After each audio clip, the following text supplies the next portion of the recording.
Hello ಸ್ನೇಹಿತರೆ, ನಮಸ್ತೆ ಎಲ್ರಿಗೂ. Welcome back to my channel. ನಾವಿವತ್ತು ಮನೆಯಲ್ಲೇ ಇರುವಂತಹ ಬ್ರೆಡ್ಡನ್ನು ಉಪಯೋಗಿಸಿ ಒಂದು ಸ್ವೀಟ್ ರೆಸಿಪಿನ ಮಾಡೋಣ. ಬ್ರೆಡ್ ಹಲ್ವಾ ತುಂಬಾ ಚೆನ್ನಾಗಿರುತ್ತೆ. ಸ್ವೀಟ್ ತಿನ್ನಬೇಕು ಅಂತ ಅನಿಸಿದ ತಕ್ಷಣವೇ ಇದನ್ನು ಮಾಡ್ಕೋಬೋದು. ಮನೆಯಲ್ಲಿ ಮಕ್ಕಳೆಲ್ಲ ಇದ್ದರೆ ಬ್ರೆಡ್ ತಿನ್ನಲ್ಲ, ತೊಗೊಬಂದಿದ್ದೀವಿ ಅಂತ ಟೈಮಲ್ಲಿ ಇದನ್ನು ಟ್ರೈ ಮಾಡ್ಕೋಬೋದು. ತುಂಬಾ ಚೆನ್ನಾಗಿರುತ್ತೆ. ಈಸಿಯಾಗಿ ಕೂಡ ಮಾಡ್ಕೋಬೋದು. ಹೆಚ್ಚು ಇಂಗ್ರೀಡಿಯೆಂಟ್ಸ್ ಕೂಡ ಬೇಕಾಗೋದಿಲ್ಲ ಇದಕ್ಕೆ. ನಾನಿಲ್ಲಿ ಬ್ರೆಡ್ಡನ್ನು ಚಿಕ್ಕ ಚಿಕ್ಕದಾಗಿ ಪೀಸ್ ಮಾಡಿ ಅದನ್ನು ಈ ಥರ ಮಿಕ್ಸಿನಲ್ಲಿ ಪೌಡ್ರ್ ಮಾಡ್ಕೊತಾ ಇದ್ದೀನಿ. ಇದು ಸ್ವಲ್ಪ ತರತರಿಯಾಗೇ ಇರಬೇಕು, ಪೂರ್ತಿ ಫೈನ್ ಪೇಸ್ಟ್ ಆಗೋದೇನು ಬೇಡ. ನಾನಿಲ್ಲಿ ಒಂದು 5 ಪೀಸ್ ಆಗೋಷ್ಟು ಬ್ರೆಡ್ಡನ್ನು ತೊಗೊಂಡಿದ್ದೀನಿ. ನೋಡಿ, ಜಸ್ಟ್ ಮಿಕ್ಸಿ ಜಾರ್ಗೆ ಹಾಕಿದ್ರೆ ಈ ಥರ ಪೌಡ್ರ್ ಮಾಡ್ಕೊಬೋದು. ಇದನ್ನು ಅದು ರೆಡಿಯಾಗಿದೆ. ಇವಾಗ ನಾನಿಲ್ಲಿ ಒಂದು ಕಡಾಯಿಯನ್ನು ತೊಗೊಂಡು ಅದಕ್ಕೆ ಒಂದು 3 ಸ್ಪೂನ್ ಆಗೋಷ್ಟು ತುಪ್ಪನ ಹಾಕೋತಾ ಇದ್ದೀನಿ. ಈ ಸ್ವೀಟ್ ನಮಗೆ ಕೇವಲ 10 ನಿಮಿಷದಲ್ಲೇ ರೆಡಿ ಮಾಡ್ಕೋಬೋದು. ಮಕ್ಳಿಗೂ ಕೂಡ ಸ್ಪೆಷಲ್ಲಾಗಿ ಮಾಡಿಕೊಡ್ಬೋದು. ಈ ಥರ ನಾನಿಲ್ಲಿ ಇದಕ್ಕೆ ತುಪ್ಪ ಕಾದಿದ್ದಾದಮೇಲೆ ಸ್ವಲ್ಪ ದ್ರಾಕ್ಷಿ, ಗೋಡಂಬಿ, ಬಾದಾಮಿಯನ್ನು ಹಾಕ್ಕೊಂಡಿದ್ದೀನಿ. ಬಾದಾಮಿ, ಗೋಡಂಬಿಯನ್ನು ಪೀಸಸ್ ಮಾಡ್ಕೊಂಡಿದ್ದೀನಿ. ದ್ರಾಕ್ಷಿನ ಹಾಗೆ ಹಾಕ್ಕೊಂಡಿದ್ದೀನಿ. ಇದನ್ನು ಕಡಿಮೆ ಉರಿನಲ್ಲಿ ಚೆನ್ನಾಗಿ ಒಂದು ಸರಿ ಫ್ರೈ ಮಾಡ್ಕೋಬೇಕು. ನೋಡಿ, ಇವಾಗ ಚೆನ್ನಾಗಿ ಫ್ರೈ ಆಗಿದ್ದಾಗಿದೆ, ಕಲರ್ ಚೇಂಜ್ ಆಗಿದೆ. ದ್ರಾಕ್ಷಿ ಗೋಡಂಬಿನ ತೆಗೆದು ಸಪ್ರೇಟ್ ಮಾಡಿ ಇಟ್ಕೊಂಡಿದ್ದೀನಿ. ನಾನು ಇದಕ್ಕೆ 1 ಕಪ್ ಅಳತೆಯಲ್ಲಿ 2 ಕಪ್ ಆಗುವಷ್ಟು ನೀರನ್ನು ಹಾಕೋತಾ ಇದ್ದೀನಿ.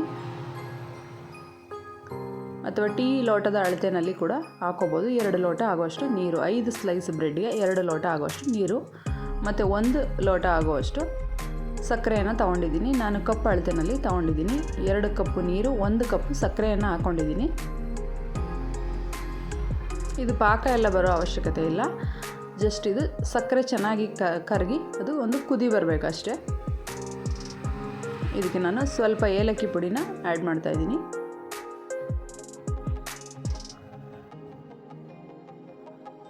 ಅದು ಚೆನ್ನಾಗಿ ಸಕ್ಕರೆ ಪಾಕ ಕುದಿಯೋ ಅಷ್ಟರಲ್ಲಿ ನಾವು ಈ ಕಡೆ ಬ್ರೆಡ್ಡನ್ನು ಒಂದು 2 ಸ್ಪೂನ್ ತುಪ್ಪನ ಹಾಕಿ ಬ್ರೆಡ್ಡನ್ನು ರೋಸ್ಟ್ ಮಾಡ್ಕೋಬೇಕು. ನಾವು ಮಿಕ್ಸಿನಲ್ಲಿ ಪುಡಿ ಮಾಡ್ಕೊಂಡಿದ್ವಲ್ವ, ಆ ಬ್ರೆಡ್ಡನ್ನು 2 ಸ್ಪೂನ್ ತುಪ್ಪನ ಹಾಕಿ ಚೆನ್ನಾಗಿ ಹುರ್ಕೋಬೇಕು.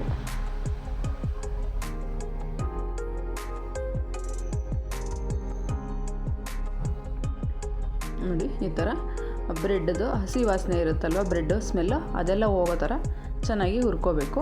ಈ ಥರ ಕಲರ್ ಚೇಂಜ್ ಆಗೋ ಥರ ನೋಡಿ, ಈ ಥರ ಮರಳಾಗಿ ಬ್ರೆಡ್ ಪೌಡ್ರು ರೆಡಿ ಆಗುತ್ತೆ. ಈಗಿದು ರೆಡಿ ಆಗಿದೆ. ಇದನ್ನು ಪಕ್ಕಕ್ಕೆ ಇಟ್ಕೊಳ್ಳೋಣ. ಮತ್ತು ನಾನು ಈ ಕಡೆ ಸಕ್ಕರೆನ ಕುದಿಯೋದಕ್ಕೆ ಇಟ್ಟಿದ್ವಲ್ವ, ಸಕ್ಕರೆ ಚೆನ್ನಾಗಿ ಕರಗಿ ಕುದೀತಾ ಇದೆ. ಇಷ್ಟಾದರೆ ಸಾಕಾಗುತ್ತೆ. ನಾವು ಇದಕ್ಕೆ ಹುರಿದಿಟ್ಕೊಂಡಿದ್ವಲ್ವ ಬ್ರೆಡ್ ಪೌಡರು, ಅದನ್ನು ಸೇರಿಸ್ಕೊತಾ ಇದ್ದೀನಿ.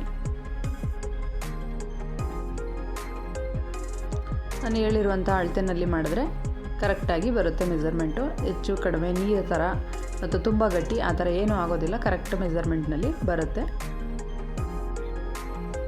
ನೋಡಿ, ಬ್ರೆಡ್ ಇವಾಗ ಸಕ್ಕರೆ ಪುಡಿನೆಲ್ಲ ಚೆನ್ನಾಗಿ ಅಬ್ಸರ್ವ್ ಮಾಡ್ಕೊಂಡಿದೆ. ಸಕ್ಕರೆ ನೀರನ್ನೆಲ್ಲ ಈ ಹದದಲ್ಲಿ ಬರಬೇಕು. ಇಷ್ಟ ಆಗಿದ್ದಾದಮೇಲೆ ನಾನು ಇದಕ್ಕೆ ನಾವು ಸೇಮ್ ಲೋಟದಲ್ಲಿ ಕಪ್ಪಲ್ಲಿ ತೊಗೊಂಡಿದ್ವಲ್ವ, ಅದೇ ಮೆಜರ್ಮೆಂಟಲ್ಲಿ 1 ಕಪ್ ಆಗುವಷ್ಟು ಹಾಲನ್ನು ಸೇರಿಸ್ಕೋತಾ ಇದ್ದೀನಿ. ಹಾಲು ಬಂದಿದ್ದು ಹಸಿ ಹಾಲು, ಕಾಯಿಸಿರುವಂಥ ಹಾಲಲ್ಲ. ಇದರಲ್ಲಿ ಇದನ್ನು ಚೆನ್ನಾಗಿ ಮಿಕ್ಸ್ ಮಾಡ್ಕೋಬೇಕು.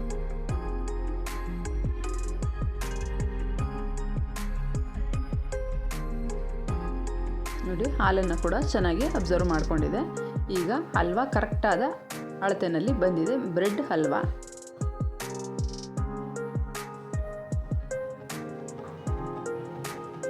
ಈಗ ನಾನು ಇದಕ್ಕೆ 1 ಚಿಟಿಕೆ ಆಗುವಷ್ಟು ಫುಡ್ ಕಲರ್ನ ಆ್ಯಡ್ ಮಾಡ್ತಾಯಿದ್ದೀನಿ. ಕಲರ್ ಇದ್ದರೆ ಚೆನ್ನಾಗಿರುತ್ತೆ ಅಂತ. ನೀವು ಬೇಡ ಅಂದರೆ ಸ್ಕಿಪ್ ಕೂಡ ಮಾಡ್ಬೋದು. ಅಥವಾ ಮನೆಯಲ್ಲಿ ಕೇಸರಿ ದಳ ಇತ್ತು ಅಂತಂದರೆ 1-2-3 ದಳವನ್ನು ಹಾಲಿನಲ್ಲಿ ಮಿಕ್ಸ್ ಮಾಡಿ ಅದನ್ನು ಕೂಡ ಸೇರಿಸ್ಕೋಬೋದು. ಯಾವುದೇ ರೀತಿ ಕಲರ್ ಬೇಡ ನಮಗೆ, ಹಾಗೆ ಇರಲಿ ಅಂದರೂ ಕೂಡ ಹಾಗೇನೂ ತಿನ್ಬೋದು. ತುಂಬಾ ಚೆನ್ನಾಗಿರುತ್ತೆ. ನೋಡಿ, ಇಷ್ಟು ಜಸ್ಟ್ 1 ಚಿಟಿಕೆ ಆಗುವಷ್ಟು ಫುಡ್ ಕಲರನ್ನು ಹಾಕ್ಕೊಂಡಿದ್ದೀನಿ ನಾನು. ಮತ್ತು ನಾವು ಇದಕ್ಕೆ 1-2 ಸ್ಪೂನ್ ಆಗುವಷ್ಟು ತುಪ್ಪವನ್ನು ಹಾಕೋತಾ ಇದ್ದೀನಿ ಮೇಲ್ಗಡೆ ನಾನು. ಮತ್ತು ನಾವು ಹುರಿದಿಟ್ಕೊಂಡಿದ್ವಲ್ವ ದ್ರಾಕ್ಷಿ, ಗೋಡಂಬಿ, ಬಾದಾಮಿ, ಇದನ್ನು ಕೂಡ ಸೇರಿಸ್ಕೊತಾ ಇದ್ದೀನಿ. ಇದು ಹಾಕಿದ್ದಾದಮೇಲೆ ಚೆನ್ನಾಗಿ ಒಂದು ಸಾರಿ ಮಿಕ್ಸ್ ಮಾಡ್ತು ಅಂತಂದರೆ ಬ್ರೆಡ್ ಹಲ್ವಾ ತಿನ್ನಲಿಕ್ಕೆ ರೆಡಿ ಆಗುತ್ತೆ. ತುಂಬಾ ಬೇಗ ಮಾಡ್ಕೋಬೋದು ಕ್ವಿಕ್ಕಾಗಿ. ನೀವು ಕೂಡ ಮನೆಯಲ್ಲಿ ಟ್ರೈ ಮಾಡಿ. ಹೇಗಿತ್ತು ಅಂತ ಕಮೆಂಟ್ ಮಾಡಿ ತಿಳಿಸಿ. ಇನ್ನು ಯಾರೆಲ್ಲ ನಮ್ಮ ಚಾನಲ್ನ ಸಬ್ಸ್ಕ್ರೈಬ್ ಮಾಡಿಲ್ಲ ದಯವಿಟ್ಟು ಸಬ್ಸ್ಕ್ರೈಬ್ ಮಾಡ್ಕೊಂಡು ನೋಡಿ. ಲೈಕ್ ಮಾಡಿ, ಶೇರ್ ಮಾಡಿ, ಕಮೆಂಟ್ ಮಾಡಿ. Thanks for watching.